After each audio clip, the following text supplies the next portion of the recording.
só, aquele mesmo levantamento que eu fiz para vocês dos outros assuntos, né, da evolução, no caso, eu fiz para a alelobiose.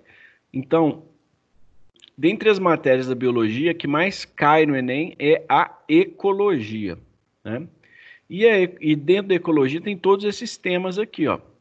Você pode ver que tem preservação ambiental, poluição, ciclos biogeoquímicos, relações ecológicas, fluxo de energia e matéria, fitogeografia, nichos ecológicos, fatores ecológicos, populações, sucessões, controle biológico e níveis de organização e ecologia.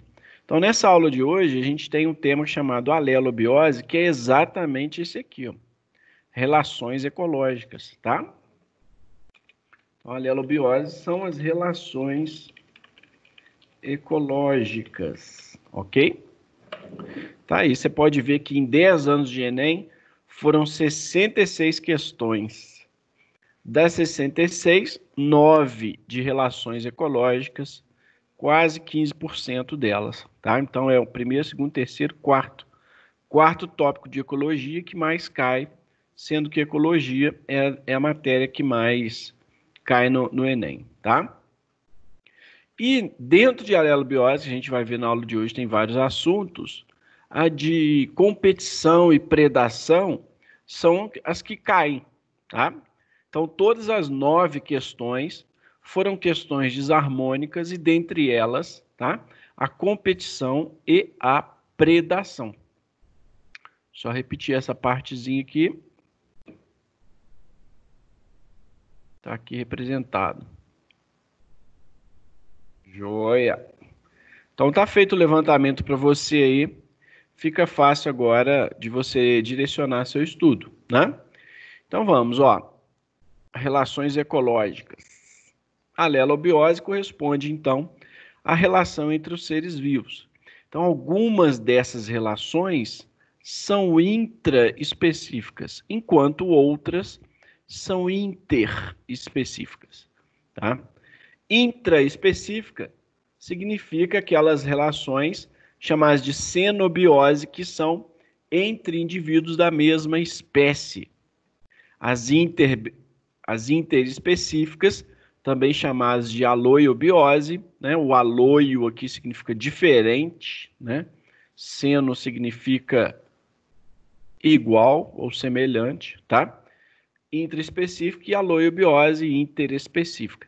Aquelas, tanto as seno quanto as aloiobioses, apresentam relações harmônicas e desarmônicas, tá? No caso aqui, eu representei para você, olha só, como ela é intraespecífica, eu coloquei as duas mãozinhas aqui, os dois joinhas, de preto, para mostrar que é da mesma espécie. Harmônicas quando é bom para eles e desarmônicas quando é ruim, está representado para baixo, né? E as harmônicas interespecíficas têm um pretinho e um amarelinho, olha lá, e o desarmônica vai ser bom para um e ruim para outro, tá? Então, essa representação aqui, essa legenda, vai acompanhar a gente ao longo dessa aula, ok? A alelobiose, então, relação entre seres vivos, tá? Relação entre os seres vivos. Vamos falar primeiro da cenobiose, que você já acabou de ver, são aquelas relações intraespecíficas. Então, são indivíduos de uma mesma espécie. As harmônicas são as colônias. Então, você já ouviu falar que algum organismo forma uma colônia?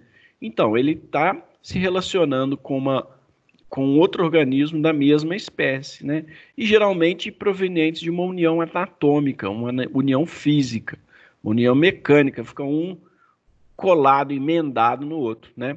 É o que acontece, por exemplo, com os cocos. São cocos, não, são cocos. Cocos são tipos de bactérias. Se você não sabe, né? Tipos de bactérias. Não é o coco nem o cocô, tá? Cocos são tipos de bactérias. São bactérias arredondinhas mesmo. Tá? Então, elas podem formar diferentes organizações. Se você já assistiu minha aula de bactérias, né, lá no meu canal, lá tem, você vai ver que elas formam estafilococcus, streptococcus, né? Se você já viu a aula de outro professor aí também no cursinho, com certeza ele te falou isso, tá? Os corais são animais, né? Na verdade, eles são selenterados que secretam um esqueleto calcário, que aí um vai sobrepondo ao outro e formam esses corais. Vou escrever aqui, ó. Selenterados, tá? Tá ali. Então, a colônia é uma das maneiras que as espécies têm de relacionar com outros indivíduos da mesma espécie. Certinho? Agora, tem aquelas relações onde não há uma união anatômica ou uma união mecânica, mas sim uma divisão de trabalho. Você faz isso, você faz aquilo. É o que acontece, por exemplo, nos primatas, né? Então, isso é uma divisão bem nítida entre os primatas, macaco, chimpanzé, gorila, né? Tem o macho alfa, né? Tem a fêmea, enfim. Os machos, eles disputam territórios, né? Disputam fêmeas e tudo mais. Tem todos aqueles rituais de luta para disputar. Às vezes é um ritual de comportamento. Alguns gritam mais alto, numa frequência maior. Isso aí vai variar de espécie para espécie, né? Justamente para demonstrar essa divisão de trabalho entre os indivíduos da mesma espécie, né? É a sociedade, no caso. E os insetos sociais. Quais são os insetos sociais? São as abelhas, os cupins e as formigas. Então, tem lá a rainha, que é responsável pela reprodução, né? Tem as operárias, as formigas operárias, as abelhas operárias, que são responsáveis pela defesa da colônia, né? Da sociedade, melhor dizendo, e também na busca de alimentos. E tem o zangão estéril. Então tá aí, é uma divisão de trabalho entre indivíduos da mesma espécie, por isso a sociedade e a colônia são relações harmônicas intraespecíficas. Agora, existem as desarmônicas, né? Uma espécie um indivíduo vai competir com o outro. Essa competição pode ser uma competição sexual, uma competição territorial, uma competição por alimentação. Então, o que acontece, por exemplo, com alguns pássaros? Os pássaros têm rituais de acasalamento, né? Os leões marinhos disputam as fêmeas, né? E os próprios leões mesmo, leões da selva, eles disputam as fêmeas e matam os filhotes e asseguram que todas as fêmeas do bando vão gerar descendentes desses que mataram o ex-macho alfa do bando, né? Então é uma competição, ou seja, ela é desarmônica, ela traz prejuízo para um dos componentes, mas como é entre a mesma espécie, é também xenobiose. O canibalismo é outra relação desarmônica, e ela como envolve indivíduos da mesma espécie, né, chamada aí xenobiose, e ela surge, por exemplo, em algum momento onde a população está se submetendo a estresse.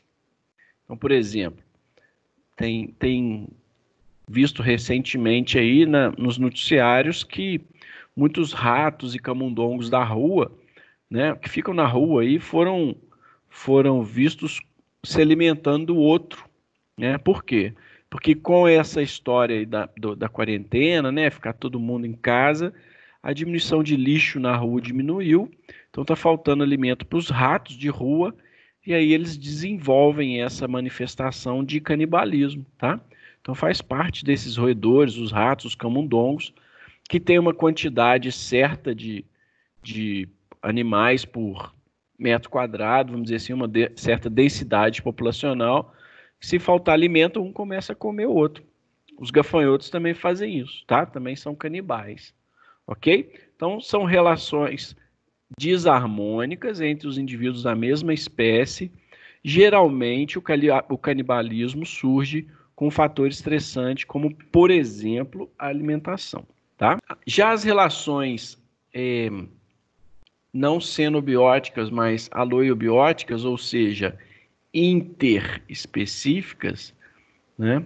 Tem aquelas harmônicas, que faz bem para ambas, ou para uma das duas, e tem as desarmônicas, que a gente vai falar já já, tá? As harmônicas, então, tem como exemplos, um exemplo é a chamada protocooperação.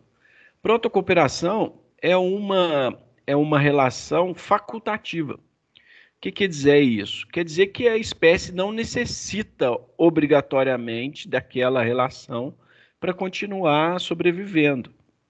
Ela é facultativa, ela é opcional. Então, por exemplo, o paguro e a anêmona, né, que é um caranguejo junto que carrega, entra numa concha abandonada e ele acaba carregando uma anêmona, que é um selenterado que estava por cima dela.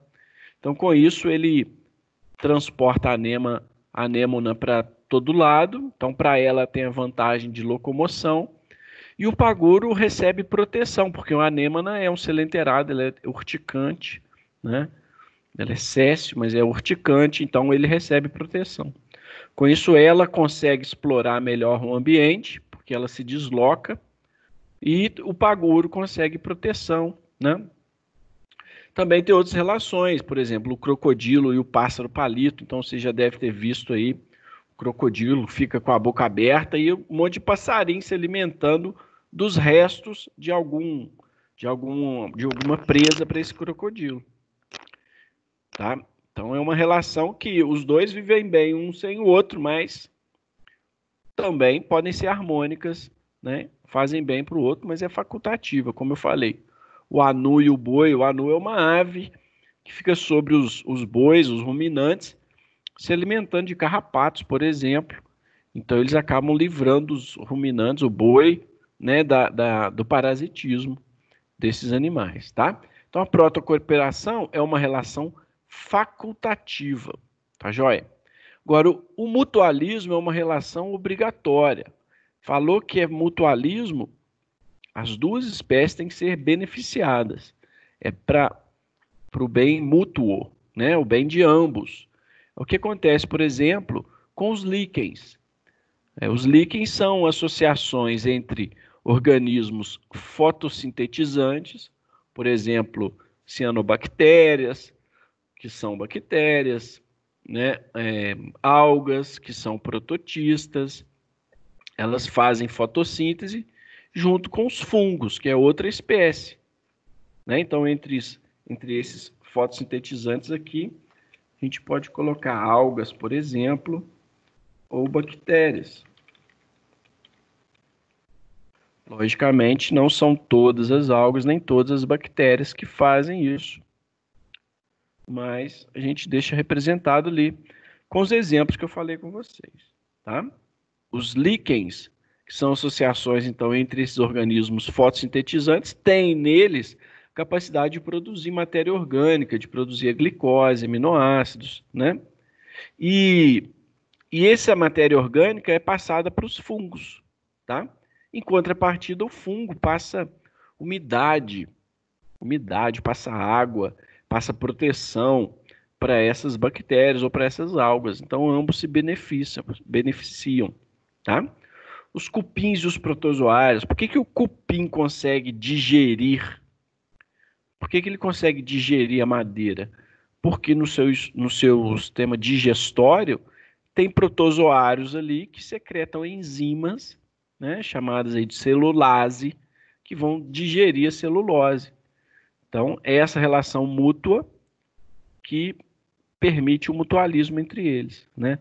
Contrapartida, o cupim vai ser beneficiado por esse alimento e o protozoário vai receber o alimento de graça ali para ele está no organismo de um outro, então, do que o outro se alimentar, ele também se alimenta, além de proteção. Certinho? As bactérias, as leguminosas, então, algumas bactérias, por exemplo, do gênero Rhizobium, elas fixam nitrogênio, são fixadoras de nitrogênio. Então, pega o nitrogênio do ar, nitrogênio atmosférico, né? Vou colocar aqui, ó, pega o N2, e as leguminosas, que são algumas plantas, tá? Uns tipos de plantas. Então, elas fixam o nitrogênio, passa para a leguminosa, passa para a planta, então nutre a planta, né? O nitrogênio vai ser usado por ela, por exemplo, para fazer aminoácidos, né? E as leguminosas, elas acabam fornecendo nutrientes para essas bactérias também, tá? Porque elas são plantas, elas fazem fotossíntese e passam glicose, por exemplo, para essas bactérias, tá? As micorrizas têm um tipo de associação semelhante, mas são entre fungos e plantas, tá? Não entre bactérias e plantas, mas entre fungos e plantas. Certinho? Aquela história que a gente viu para os cupins, né, que ajudam os protozoários, né, cujos protozoários secretam a celulase, aquela enzima, também acontece aqui nos ruminantes, que tem bactérias, né, e também protozoários que secretam essas enzimas. Então, por isso que os ruminantes conseguem pastar, boi, vaca, né? Eles comem celulose, como capim, porque essa celulose vai ser digerida por essa enzima chamada celulase, tá? Essas, então, são duas relações harmônicas interespecíficas. Então, são espécies diferentes que se beneficiam obrigatoriamente no mutualismo ou facultativamente na protocooperação. Certinho? Além disso, temos também como relações harmônicas o comensalismo, que é boa para um dos dois, né? Igual, por exemplo, o tubarão e aquele peixinho que fica nadando pertinho da boca dele, as rêmoras. Então, elas se beneficiam da presença, elas se beneficiam da alimentação do tubarão, mas a presença dela para o tubarão não faz diferença, não. Tá? Então, é uma relação que tem o benefício para um só. Tá? O comensalismo tem benefício para a rêmora. Né? As hienas e os leões são assim também. Então, as hienas são necrófagas, quer dizer, elas se alimentam de carne morta, decomposição, né? E aí o leão pega sua presa, o que sobrou, as hienas aparecem para comer esse resto. É uma relação comensal que existe em ambos, tá? Favorece apenas um. Esse mais aqui indica que um é favorecido e o zero indica que não é favorecido nem depreciado, tá? Nem prejudicado. No inquilinismo, a gente lembra de inquilino do aluguel, né? Então, o que acontece? No inquilinismo, ocorre um abrigo ou um suporte de uma espécie e a outra não tem influência nenhuma. Então, por exemplo, tem as chamadas plantas epífitas. Vocês já viram aí bromélias, por exemplo, em cima de outras plantas, né? Então, as epífitas são tipos de plantas, né, que ficam sobre outras plantas e com isso elas ficam mais altas, elas conseguem pegar mais oxigênio, conseguem mais luz, conseguem pegar mais gás carbônico, tá? Então elas são beneficiadas, mas a presença delas não vai ajudar em nada as outras plantas que a suportam. Suportam de suportar, ou de abrigar mesmo. As cracas e as baleias, né? Então, por exemplo, existem cracas que se abrigam nas baleias.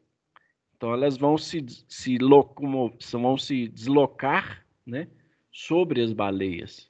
Elas são beneficiadas, a baleia não sente vantagem nenhuma em tê-las agarradas na sua superfície. Tá? Forésia ou foresia, tanto faz, tem a ver com transporte. Então, estão envolvidos, por exemplo, na polinização. Então, as moscas, por exemplo, e ácaros. As moscas acabam carregando ácaros e dispersando esses ácaros pelo ambiente, tá? Então, essa relação de forésia ou foresia é uma que beneficia a outra mais pelo transporte. Se quiser guardar forésia de forasteiro, viajante, aí você lembra de transporte, né? E sinfilia, o inseto social junto com outros. Olha aqui, o inseto social, a gente falou que é uma relação, a sociedade, olha lá, harmônica intraespecífica. Insetos sociais, tá vendo? Mas quando esses insetos sociais se relacionam com outra espécie, aí tem-se uma nova relação harmônica que é chamada de sinfilia, onde, né, por exemplo, as formigas e os pulgões interagem juntos. Então, no formigueiro vive um pulgão, que é um outro inseto, e as formigas alimentam esse pulgão, e o pulgão também produz moléculas, secreta moléculas que vão beneficiar as formigas, tá? Essas aqui que eu falei com vocês lá no comecinho que mais caem. Se caiu relação ecológica no Enem, todas que caíram foram desarmônicas. Todas. Das 9 que caíram, 5 foram de competição e 4 foram de predação. Então, são essas aqui, ó, tá? Então, ó, são relações interespecíficas, também chamadas de aloiobioses, né? E desarmônicas. Então, uma delas que a gente tem é a competição, né? Os animais de diferentes espécies vão competir. Vão competir pelo alimento, vão competir pelo território, vão competir pelas fêmeas, vão competir pelos machos. Então, tem uma série de competição ali que pode acontecer dentre esses animais, tá? O predatismo é uma forma de competição por alimentação.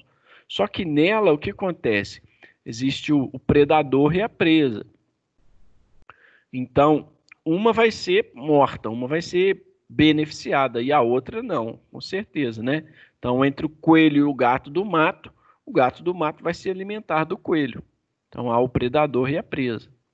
Um outro tipo de relação desarmônica é o parasitismo. Também a ver com alimentação, só que o parasita, ao contrário do predador, se ele for muito eficiente mesmo, ele não mata o hospedeiro. Porque se ele matar o hospedeiro, ele morre também. Então, um bom parasitismo é um parasitismo que consegue se alimentar, né, do organismo vivo, mas não o mata. Entendeu? As doenças infecciosas são assim, né?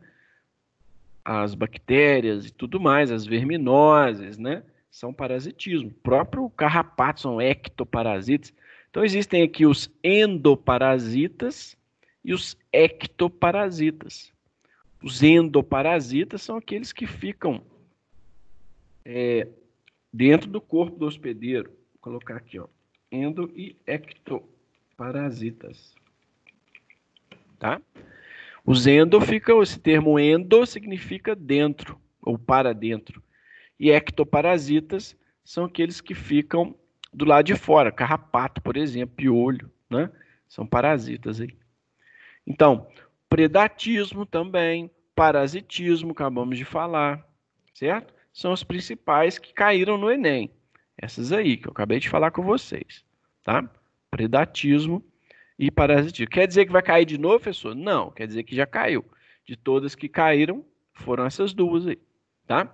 Agora, tem também o amensalismo. Amensalismo é quando ocorre a inibição de outra espécie.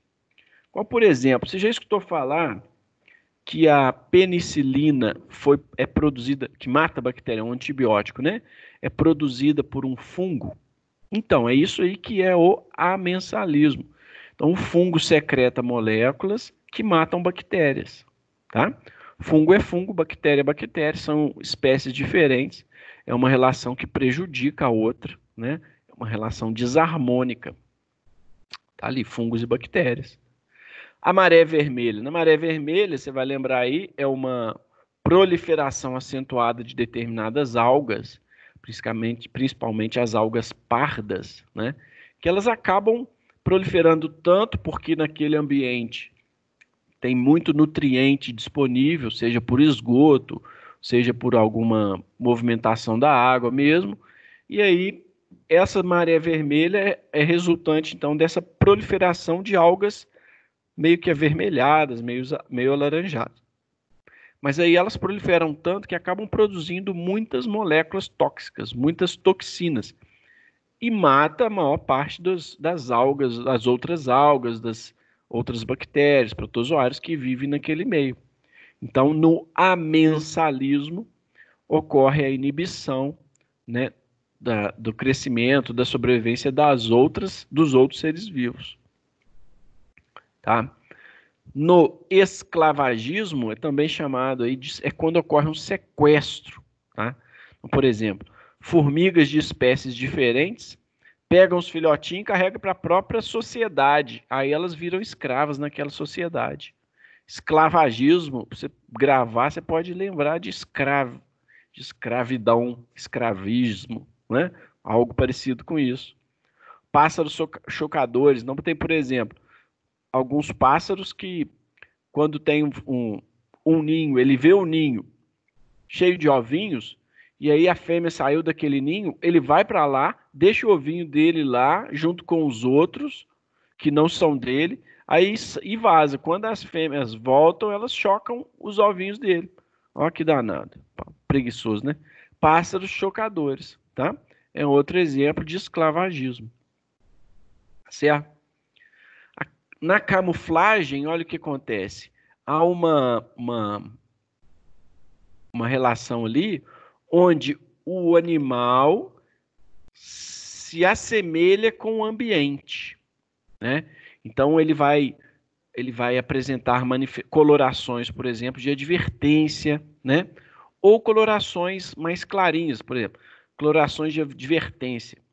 Tem algumas rãs, algumas pererecas que são muito coloridas, são alaranjadas, fluorescentes, parecendo com essa cor aqui. Ela é um aviso, tá? Para que não deva comer, não deva ser comida, porque provavelmente ela é venenosa, tá? E críptica, o que é uma camuflagem críptica? Cryptic vem de cryptos, que significa escondido. Então é aquela camuflagem que fica em tons, não em tons fortes de advertência, mas o contrário, em tons neutros, né? Fica marrom clarinho, dependendo do ambiente, tá? Então ela vai se esconder ali, tá? E aí a relação vai ser justamente isso. Vai ser uma relação de competição pelo ambiente e ela vai fazer isso, as espécies vão fazer isso se camuflando, tá? Seja uma camuflagem de advertência ou uma camuflagem para se esconder mesmo, não ser visto, tá? Tem um outro tipo que é o mimetismo, né? Que simula a aparência de outra espécie. Ou ela pode, por exemplo, simular uma aparência de uma espécie que é tóxica. Então, no primeiro caso, é chamado de mimetismo batesiano, tá? Simula a aparência de outra espécie, como, por exemplo, a cobra coral. Tem uma cobra coral que é a coral verdadeira e a outra é a coral falsa, né? E tem também a alimentação. Por exemplo, tem uma vespa que é muito venenosa. Se ela for comida por um gafanhoto, por exemplo, o gafanhoto morre. E aí existem outras vespas que têm a mesma coloração dela. E aí o gafanhoto acha que é aquela venenosa e acaba não comendo. Isso é chamado de mimetismo milleriano. Ok? Joia. E aí existe então a dispersão desses organismos pelo planeta, né, pelos diferentes ambientes, pelos diferentes ecossistemas, e com isso surgem esses termos de endemia, de epidemia, de pandemia, né? A pandemia agora está na moda por causa do corona, que foi uma epidemia generalizada, é quando se espalha rapidamente, descontroladamente, tá? Dissemina uma doença de modo bem grande, descontrolado e improvável, tá? Pelo planeta. Na epidemia, ela já tem uma dispersão um pouco mais controlada, tá? Pega uma área maior, né? Mas é mais controlada. Agora, na endemia tem uma dispersão mais controlada ainda e é previsível. Por exemplo, todo mundo sabe que na época quente ocorre do ano, né? No verão acontece uma endemia de mosquitos da dengue, né? Eles proliferam mais ali, mosquitos que causam a dengue, né? O Aedes. Eles proliferam mais no calor, em época de chuva. Então são endêmicos, tá? Tem a ver com a época do ano, tem a ver com a localização. Então, lá na região norte, lá na Amazônia, tem muita malária. Eles são o plasmódio e o anófeles, né, que transmite a malária, por exemplo, são endêmicos daquela região, ok?